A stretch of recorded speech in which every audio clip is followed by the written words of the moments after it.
And now, another Hotch Potch feature film. Um, Yeah, you want to introduce Sophia? yes, so Sophia's going to be actually reading her whole story, which is short, and it's called Vials and Compromise. Yeah, it's wonderful too. Thanks so much. All right. His name was Ines, and he was hours away from losing the only family he'd ever known. He understood why he had to go and what was expected of him. Trying to be strong like his mother, Ines took deep, deep breaths, one after the other. But still his chin trembled. It was his ninth birthday, the day he'd moved permanently from his mother's apartment in the Republic of Fem to the Kingdom of Old. Ines had done no evil, yet. That was the thing. Every boy, no matter how sweet, was delivered to the border on his ninth birthday. It's just how things had to be. Ines knew this. He'd learned that boys had a great capacity for evil that slumbered until they reached puberty. The Republic of Fem aborted such evil systematically. The boys weren't murdered at 9, they were the sons of Fem mothers after all, but the Republic simply would not endanger its citizens by allowing testosterone levels to rise. The last thing Fem wanted to do was return to the ways of old. Sending the boys back was their safest bet. If you ask the Kingdom of Old, Fem's secession was an egregious, unprecedented, and unforgivable offense. Good thing the Fems weren't looking for forgiveness, and they weren't interested in old apologies either. If you ask the Fems, it was surprising that day hadn't arrived sooner, the day they shattered the world as everyone knew it. They'd gotten fed up, what with the rape, misogyny, pay disparity, lack of maternal leave, and pockets. To be fair, the secession had been planned out years, decades in advance. How else could the Fems have executed such a clean break? But the men of old didn't know about any of that.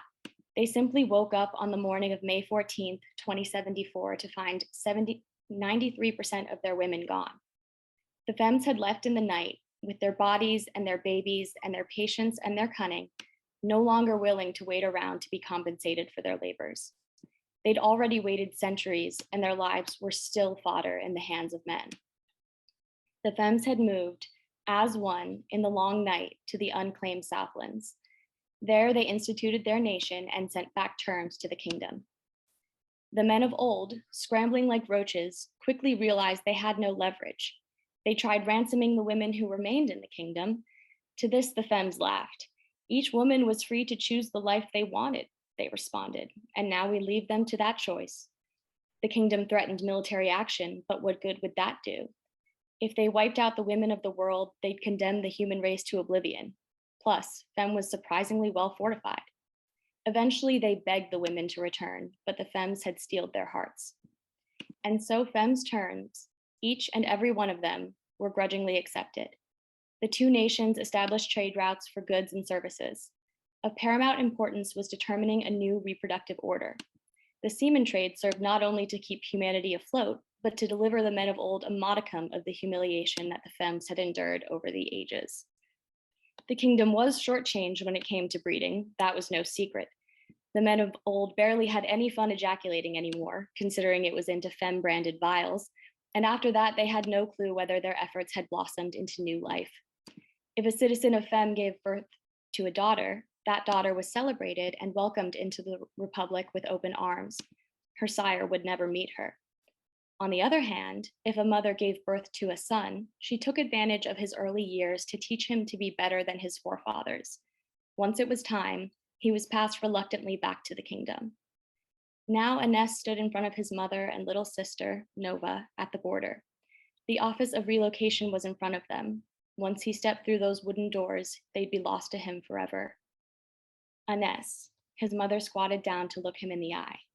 You leave Fem bearing two responsibilities. It is very important that you work every day to remember them.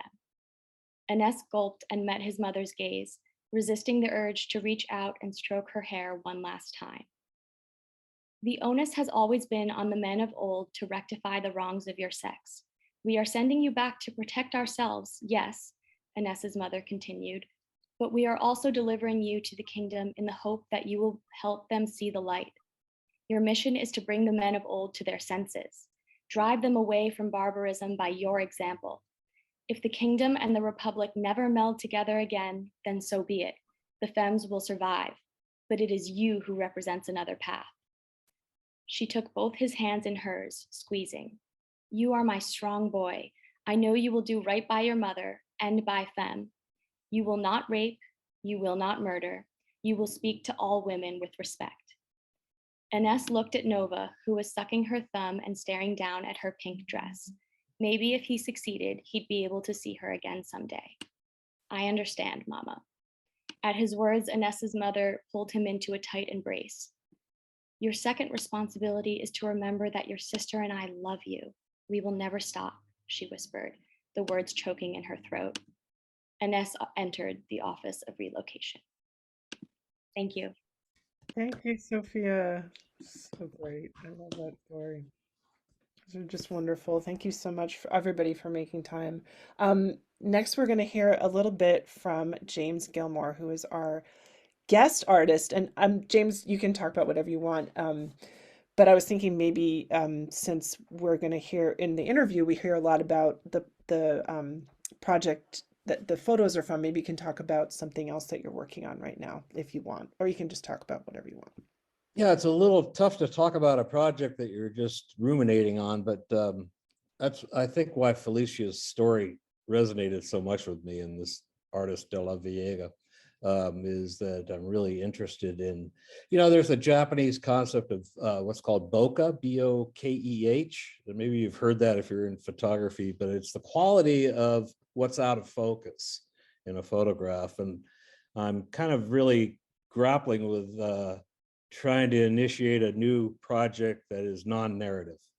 Photography almost always is narrative, and it's really frustrating as an artist that uses photography because, no one ever asked Rothko where his, what his paintings mean, let alone, what they were or where they were painted, or all these questions that we get with photography.